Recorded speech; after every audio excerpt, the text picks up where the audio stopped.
Ela revolucionou a história do balé clássico no Brasil. É bailarina, coreógrafa e aperfeiçoou-se em Paris, Nova York e Londres. Aumentou a qualidade do ensino do balé, introduziu novos métodos e democratizou a dança clássica no Brasil.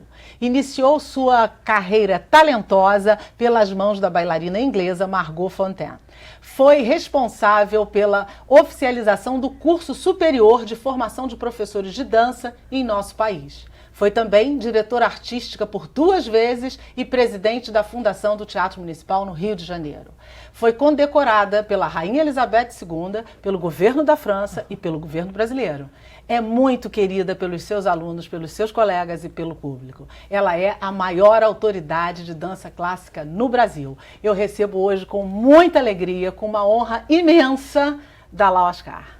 Dalal, muito obrigado pela sua presença, mesmo do fundo do meu coração. É muito prazer estar aqui com você, Rogério. É muito bom mesmo conversar com você, que tem uma história totalmente fundamentada em cima da dança clássica, que é uma raridade no Brasil, né? Tantos anos na mesma atividade e fazendo tanta coisa inovadora. Você é carioca e começou o balé por influência do seu padrasto, foi isso? Não, eu comecei balé porque desde pequena eu gostava de dançar, mas nunca tinha ido à aula de balé. Foi quando eu perdi meu pai e vim para o Brasil. Eu estava fora, estava no exterior, porque meu pai é de origem libanesa, minha família é de origem libanesa. E vim, voltei ao Brasil, estávamos em viagem no exterior, ele faleceu, eu voltei para o Brasil. E aí a minha mãe achou bom que tinha uma amiga, aquela Laura Proença, nós duas, ela fazia balé, ela era apaixonada. Minha mãe, você não vai fazer também balé? Eu adorava balé. E o dia que eu fui fazer minha primeira aula, eu descobri que podia cair o mundo que eu ia fazer dança. E foi uma luta muito grande, porque passava na cabeça de qualquer um que eu... Jamais a minha mãe imaginou que eu pudesse ser bailarina ou pisar num palco. Uma coisa, inclusive uma mentalidade de que isso não era uma carreira de se expor ao público, que a moça tinha que ser mais recatada, que eu tinha que ter outro nível. Enfim, foi uma luta muito grande. Foi assim que começou. Você tinha 15 anos? Eu tinha nessa idade 16 anos, 15 para 16. Eu tinha feito dança assim, de brincadeira, viajando nos países, sempre fazia balézinho no colégio, gostava. Mas você não se imaginava seguindo esse caminho? Eu nem sabia que existia um caminho desses. Eu dançava porque eu gostava de dançar, eu inventava coreografia desde pequena, com as amigas de colégio, com tudo, sem saber que era coreografia. Eu tinha isso naturalmente. Eu viajei no navio, eu dançava assim, dança de salão, eu dançava e ganhava prêmios, mas era uma coisa sem ter uma noção da profissionalização. E você pensava em fazer o quê, né, quando você era jovem? Antes de se decidir pelo balé? Eu estava estudando, eu tinha feito um baccalauréat francês e estava querendo entrar no curso universitário de filosofia, que havia uma opção, primeiro ano. Aí, quando a dança me descobriu, eu fiquei absolutamente vidrada. Então, para fazer dança do jeito que eu queria, e como se diz, pegar o tempo perdido de não ter começado aos 10 anos ou 9, que é eu fazia escondido, eu fazia 3 aulas por dia. Eu tinha direito a uma aula oficial que eu ia com a Laurinha, a gente fazia com o professor. Mas eu combinava com o professor, que era o Pierre Klimov, para ele me dar uma aula particular, às 15 para as 7 da manhã, por aí, enquanto toda a casa estava dormindo. E combinava com o motorista da casa que ele vinha me pegar e eu jogava a bolsa de balé pela janela do prédio, ele pegava embaixo, eu saía escondidinha, descia o elevador, ia fazer uma aula, voltava, subia, botava a camisola, entrava na cama e acordava normalmente com todo mundo e aí ia para a minha aula de balé oficial, que era lá para as 10h30 da manhã, eu já tinha feito uma aula. E de tarde, eu tinha um grupo de amigas ótimas que eu convenci que elas deviam fazer balé. Então eu dizia que eu ia tomar chá, que íamos ao cinema, não sei o que, nós íamos todas fazer balé com o mesmo professor. E até convenci o professor que ele ficasse lá esperando a gente, que a gente jogava cartas com ele depois. Assim foi um período da minha vida, até que a Laurinha Proença decidiu que ela queria estudar em Paris. E eu fui com ela.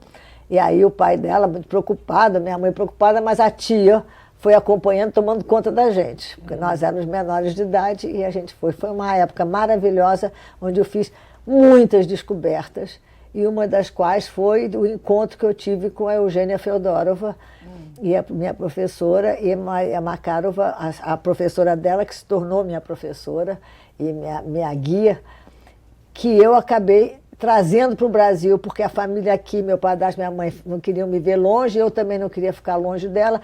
A Laurinha Proença não quis voltar, o pai me dizia, pelo amor de Deus, volta, eu te monto uma escola, um balé. Ela disse que não ia voltar, que ela queria fazer carreira lá. Eu voltei, sentimentalismo, ligação muito grande com uma família muito pequena, trazendo a dona Eugênia Feodorova e, posteriormente, a senhora Maria Makarova, que é grande professora. E foi assim que começamos a construir uma outra coisa. Havia aqui vários professores do antigo balé russo, que tinham pequenas escolas, e havia Tatiana Leskova, que dirigiu o Teatro Municipal e que estava em plena carreira ainda, dançando e dirigindo o teatro, que era a única coisa profissional que tinha no Brasil. Como era a qualidade desse balé nessa época que você chegou, antes de você imprimir o balé que você trouxe para cá, com a qualidade que você trouxe? Olha, já havia várias tentativas de qualidade. Tatiana Leskova trouxe uma qualidade do balé russo, sem dúvida alguma, como mestra, formou muita gente. É um privilégio de todos aqueles que tiveram a oportunidade de trabalhar com ela. E havia também um movimento muito importante que foi feito em São Paulo. Eu não estava no Brasil nessa época, mas eu soube que é o Balé do Quarto Centenário, que produziu muita coisa boa e que, infelizmente, acabou. É uma pena, porque não havia estrutura no Brasil para dar continuidade. E o Conde Matarazzo não era um profissional de dança, ele era um homem visionário que via o Brasil desenvolvendo na arte, nas artes plásticas, na dança, na música. Foi um movimento maravilhoso que eu fiquei com muita pena quando soube que terminou. A Eva Vilma fez parte dessa companhia. Pois é, várias pessoas, inclusive o Balé do Quarto Centenário. Aí, aqui, com a Eugênia Feodorova, montamos uma escola.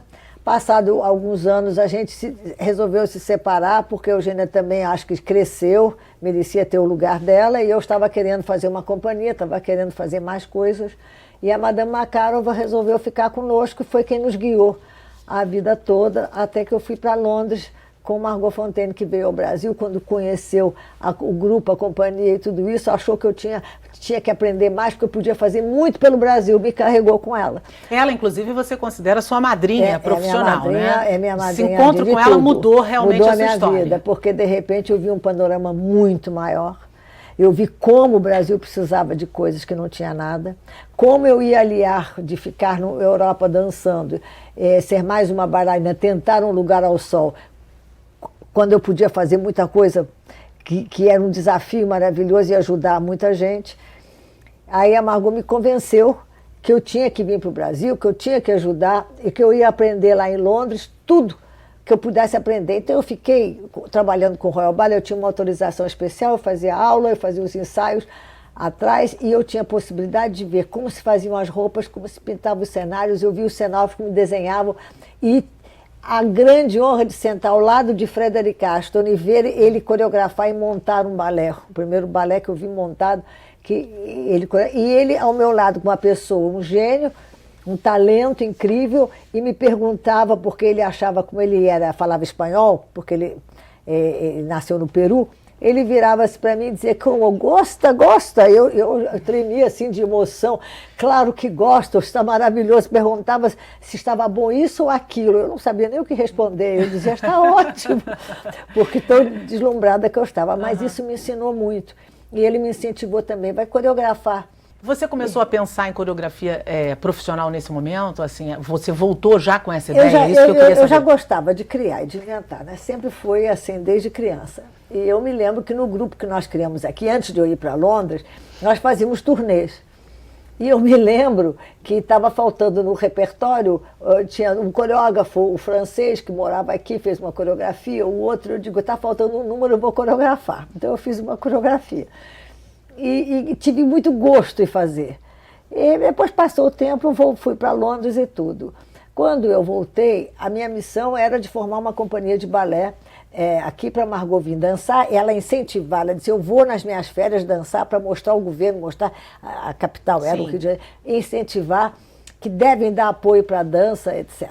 Tá bom, vou fazer o seguinte, vou te dar um convite, você vai, eu faço um gala todo ano, mais importante gala que tem na Europa, para levantar fundos para a Royal Academy of Dance.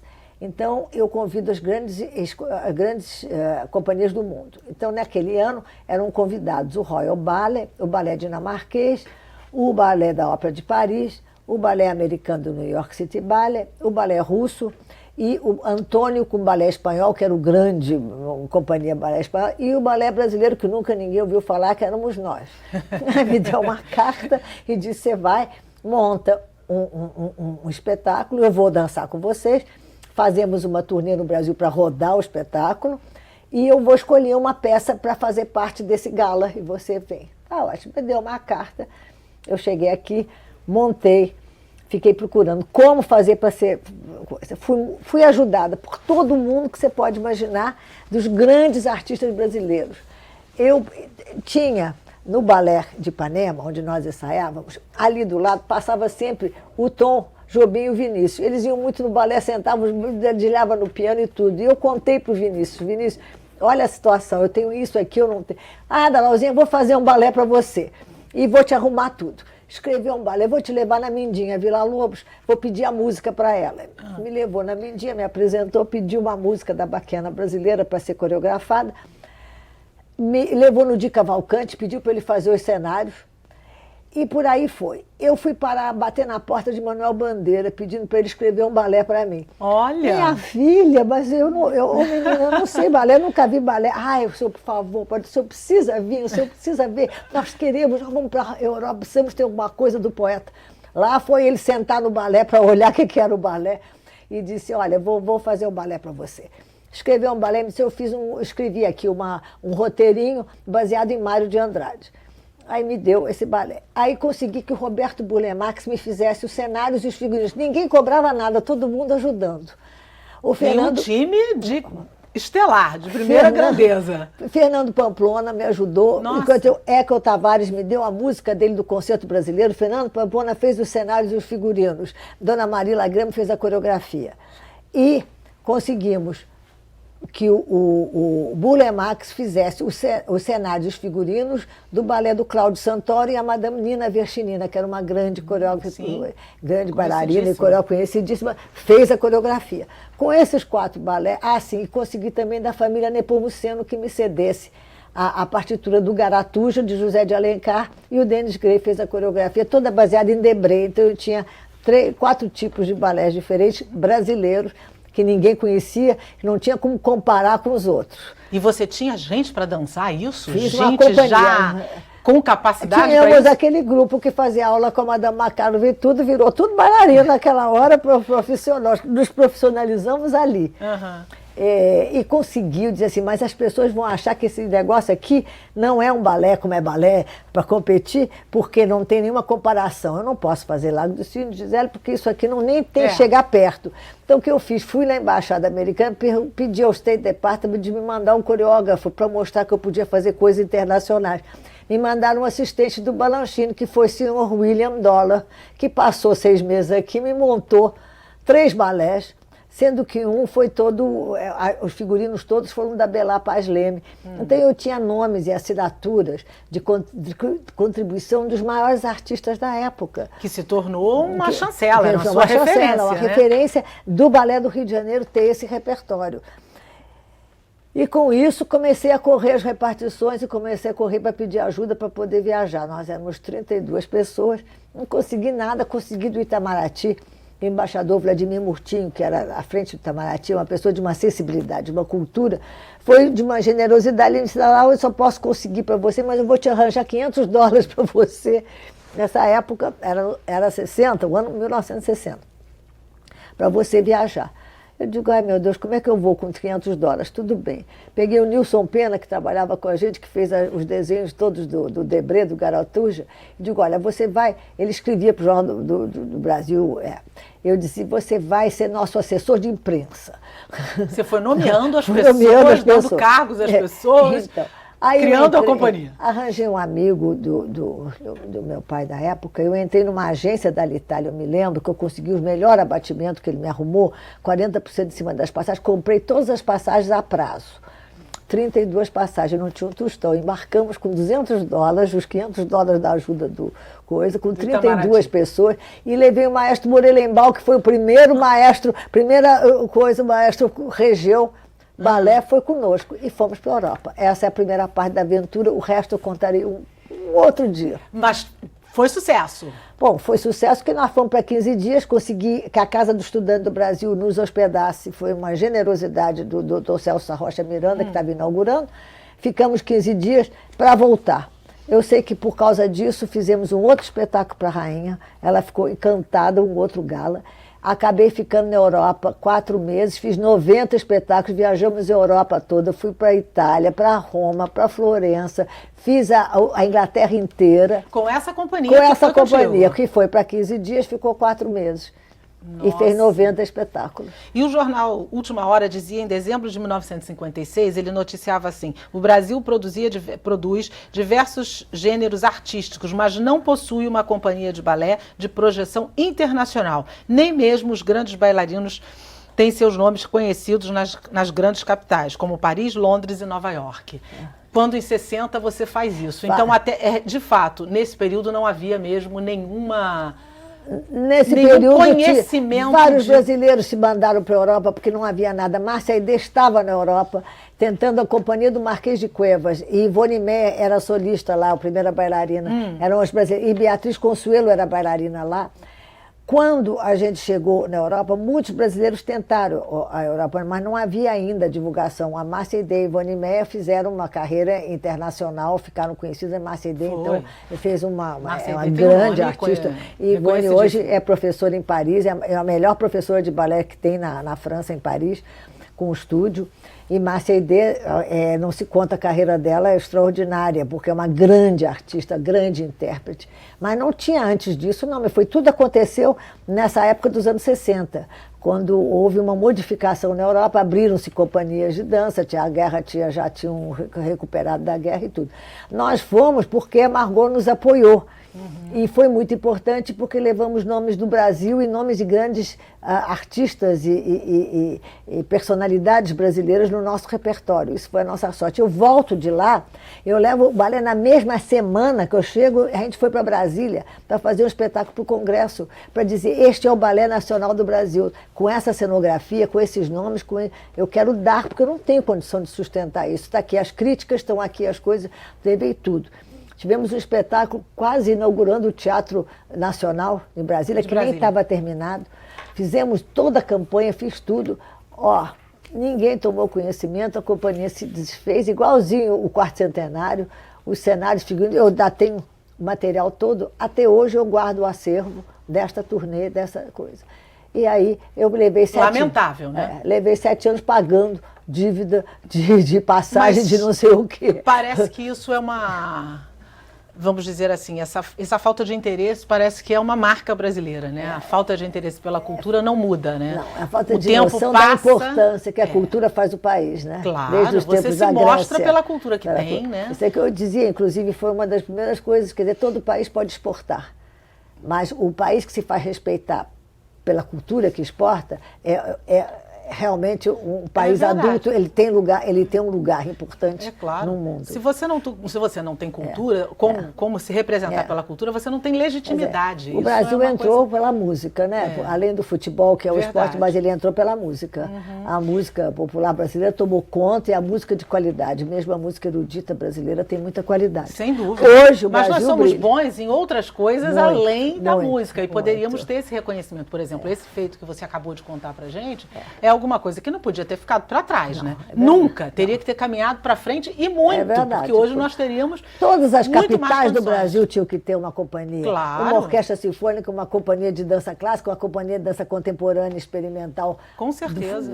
E, sobretudo, dando oportunidade, inclusive, a quem não tem essa chance. E isso você faz magistralmente. Mas você vai contar para a gente no próximo bloco, porque esse nós já estamos terminando. A gente vai fazer um rápido intervalo e nós voltamos com mais Perfil e dar lá um Oscar para vocês. Não sai daí não, que é rapidinho.